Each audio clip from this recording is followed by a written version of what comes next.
Сәлем достар, баршаңызға қайырлы күн.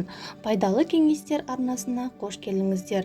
Бүгін сіздерге таңертең жылы су ішудің сіз білмеген құпия ақпараттармен бөлісетін боламын. Су тіршілік көзі. Ағзамыздың 65% судан тұрады. Сондықтан әрбір адам тәулігіне 2-2,5 литр су ішуі керек. Су ішудің қарапайым ережелерін білсеңіз, ағзаңызда жағымды өзгерістер орын алады. Таңғы асыңызды шай немесе кофеден емес, жылы су ішумен бастауға кеңес беремін.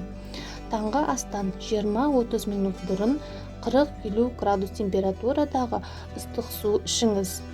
Ғалымдардың зерттеуінше, адам су ішу тәртібін 21 күн әдетке айналдырсаңыз, ағзаңызда ауқымды, жағымды өзгеріс орнайды.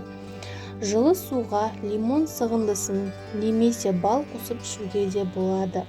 Лимонды су стресстің алдын алады, қан қысымын реттейді, артық салмақтан, семіздіктен арылуға көмектеседі.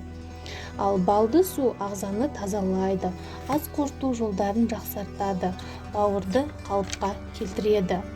Жалпы, жылы су теріңіздің жұмсаруына, жақсаруына, қартаю процесінің баяулауына, иммунитетіңіздің күшеюіне, зат алмасуының реттелуіне әсер етеді.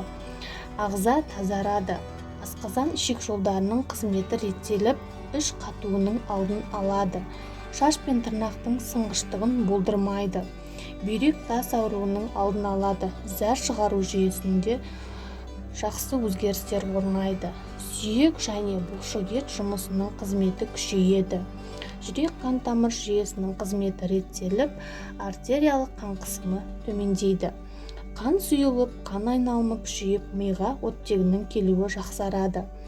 Сонымен қатар бұл әдісті балаларға да жүргізуге болады. Жиі су ішу өсіп келе жатқан ағза үшін өте пайдалы.